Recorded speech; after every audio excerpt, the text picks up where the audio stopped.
தமிழக வெற்றி கழகம் ஆட்சி அமைக்கணும்னு பெரும்பான்மையான மக்கள் உங்களுக்கு வாக்களிக்கவில்லை. நடந்து முடிஞ்ச சட்டமன்ற தேர்தலில் பதிவான வாக்குகள் சுமார் 4,93,25,000 வாக்காளர்கள் வாக்களிச்சிருக்கிறாங்க. தற்போதைய ஆளுங்கட்சிக்கு வாக்களிச்சவங்களுடைய எண்ணிக்கை எவ்வளவு தெரியுமா? 1,72,26,000 தான். மீதம் இருக்கக்கூடிய சுமார் 3,21,00,000 பேரும் நம்பிக்கை கோருகின்ற இந்த கட்சிக்கு, உங்க கட்சிக்கு எதிராக வாக்களிச்சிருக்கிறாங்க என்பதை நீங்க புரிஞ்சுக்கணும். அதாவது கிட்டத்தட்ட 65% மக்களால நிராகரிக்கப்பட்ட ஒரு ஆட்சி மேல எங்களுக்கு மட்டும் இல்ல, உங்களுக்கு வாக்களிச்ச மக்களுக்கே கொஞ்சம் கொஞ்சமா நம்பிக்கை குறைஞ்சிட்டு வருது. அடுத்து மிக முக்கியமான ஒண்ணு, நேத்து உயர்நீதிமன்றம் அளிச்ச தீர்ப்புல ஆளுங்கட்சியை சேர்ந்த திருப்பத்தூர் சட்டமன்ற தொகுதியினுடைய மாண்புமிகு உறுப்பினர் வாக்கெடுப்புல கலந்து கொள்ள கூடாதுன்னு நீதிமன்றத்துல சொல்லியிருக்கிறாங்க. அதனால இப்ப ஆளுங்கட்சிக்கு வெறும் 106 இடங்கள் தான் இருக்கு. ஆனாலும் தேர்தல்ல தனக்கு எதிரா எங்க தலைவர் அமைச்ச கூட்டணியில போட்டியிட்ட கட்சிகளை எல்லாம் இன்னைக்கு சேர்த்துக்கிட்டு பெரும்பான்மைக்கான கடிதத்தை ஆளுநருக்கு கொடுத்து இன்னைக்கு இந்த ஆட்சி அமைக்கப்பட்டிருக்கு. ஆட்சிக்கு வர்றதுக்கு முன்னாடியே குதிரை பேரத்துல ஈடுபடுறாங்கன்னு சொன்னார். நேற்று சொல்லியிருக்கிறாரு, மாற்றம்னு சொன்னீங்க, இது மாற்றம் இல்ல துர்நாற்றம் அப்படின்னு சொல்லியிருக்கிறார். அதே பாஜக தலைமையிலான என்டிஏ கூட்டணியில் இருக்கக்கூடிய பெரிய கட்சியான அதிமுக இன்னைக்கு கிட்டத்தட்ட 2 பிளவுபட்டிருக்கு. பிளவுபட்ட ஒரு குரூப் உங்களுக்கு ஆதரவு தெரிவிச்சிருக்கிறாங்க.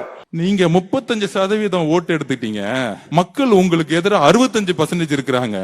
இப்பயும் தெரிஞ்சுக்குவாங்க, நீங்க தேர்தல் அரசியல தோத்துருக்கீங்க. நம்ம இளவரசர் உதய அவர்களே, நீங்க இன்னும் 90% ஜெயிச்சுட்டாங்க, சட்டசபையில உட்கார்ந்துட்டு இருக்கீங்க. கிளாஸ் எடுக்கிறதுக்கு ஒரு தகுதி வேணா? உங்க சொந்த அப்பா குளத்தூர்ல தோத்துட்டாங்க, உட்கார்ந்துட்டு இருக்காரு. அப்பாக்கு ஆறுதல் கொடுக்காம அவர் பாவம் தோத்துட்டோமே, 50 வருஷ அரசியல் வாழ்க்கை, 234 தொகுதியிலும் போய் வெற்றி பெறுவோம்னு போயிட்டு வந்தேனே, கடைசியில குளத்தூர்ல தோத்துட்டேன்னு உங்க அப்பா உட்கார்ந்துட்டு இருக்கும்போது வீட்டுல போய் ஆறுதல் சொல்லாம சட்டசபையில் அப்படி நிமிர்ந்து பேசுறாராம், நமக்கு அட்வைஸ் பண்றாராம். 65% உங்களுக்கு ஓட்டே போடல. ஐயா, 2006ல உங்க தாத்தா கலைஞர் அவர்கள் இருக்காரு, கலைஞர் கருணாநிதி அவர்கள், உங்களுக்கு அவர் தானே எடுத்துக்காட்டு, முன்னுதாரணம். 26% வாங்கிட்டு முதலமைச்சர் ஆனாரே, அவரை நீங்க கேள்வி கேட்க முடியுமா? திரு உதயநிதி அவர்களே, எங்க தாத்தா 26% தான் வாங்கினாரு சொல்லுங்க. 74% எதிர்த்து நின்னாங்க மக்களு, அதனால அவர் தலைவரே கிடையாது. பேசுங்க. உங்களுடைய தாத்தா திரு ஐயா கலைஞர் கருணாநிதி அவர்கள் 26% வாங்கி முதலமைச்சர் ஆகும் பொழுது உங்க கூட இருந்தவங்க 2006ல கம்யூனிஸ்ட் கட்சிகள் 2 பேரும், கம்யூனிஸ்ட் கட்சியும் கம்யூனிஸ்ட் மார்க்சிஸ்ட் கட்சியும் காங்கிரஸ் கட்சியும் கூட இருந்துச்சு. அவ்வளவு பெரிய கூட்டணி அமைச்சு நீங்க 26% தான் வாங்குனீங்க. உங்களுக்கு என்ன தகுதி இருக்கு எங்களுடைய தலைவர் முதலமைச்சரை பார்த்து கேள்வி கேட்பதற்கு? என்ன சாதிச்சிருக்கீங்க நீங்க? நாங்க ரோட்ல இருந்து வந்திருக்கோம், நீங்க உங்க அப்பா தலையில மகுடத்துல இருந்து வந்திருக்கீங்க. உங்க அப்பா இனிஷியல் இல்ல, ஒரு தொகுதியை தண்ணியை நின்று ஜெயிச்சு காமிச்சிருங்க. 6 வருஷம் ஆசில் விட்டு போயிடுறேன். திரு மு.க. ஸ்டாலின் அவர்களுடைய குடும்ப வாரிசை தூக்கி போட்டு, திரு கலைஞர் அவர்களுடைய பேரை தூக்கி போட்டு திமுக கட்சியை விட்டுட்டு தனியா நின்னு ஒரு தொகுதியை ஜெயிச்சு காமிங்க. உங்களுக்கு அப்ப எங்க தலைவரை பார்த்து கேள்வி கேட்கறதுக்கு எல்லா உரிமையும் இருக்கு. உங்க குடும்பத்தோட ஐடென்டிட்டிலையும் அண்ணா உருவாக்கக்கூடிய கட்சியிலையும் திமுக அந்த இடத்துல கொஞ்சம் ஸ்கெட்ச் போட கொஞ்சம் தவறிட்டு சேப்பாக்கத்துல எல்லா போக்கஸ் அவங்க அப்பா மேல இருந்துச்சு. அடுத்தது வச்சுக்கலாம். கேள்வி கேட்டுட்டாங்கல்ல, தலைவரை பார்த்து கேள்வி கேட்டாங்கல்ல, பதில் கொடுப்போம், கரெக்டான டைம்ல கொடுப்போம். நீங்க எழுதி வச்சுக்கோங்க, குறைந்த பட்சம் இன்னும் 4 தேர்தல தண்ணி மட்டும் தான் நீங்க குடிச்சிட்டு இருப்பீங்க. எழுதி வச்சுக்கோங்க, முடியவே முடியாது. என்ன வேணா நீங்க பழி சொல்லி பண்ணுங்க. ஆட்சியை வச்சுக்கிட்டு 10 மாசம் எவ்வளவோ பழி சொல்லி பண்ணிட்டீங்க. இப்ப எங்க தலைவர்கிட்ட ஆட்சி இருக்கு, நிர்வாகம் இருக்கு, காவல்துறை இருக்கு, மக்கள் பணி செய்ய போயிட்டாரு.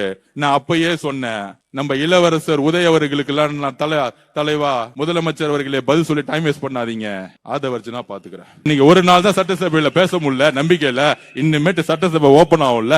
திரு பேரவை தலைவர் எந்திரிச்சு பேசி முடிச்சவன சபாநாயகர் சார பார்த்துட்டு, திரு பேரவை தலைவர்களே இதோ நான் பதில் சொல்றேன், எல்லாத்துக்கும் ரெடி.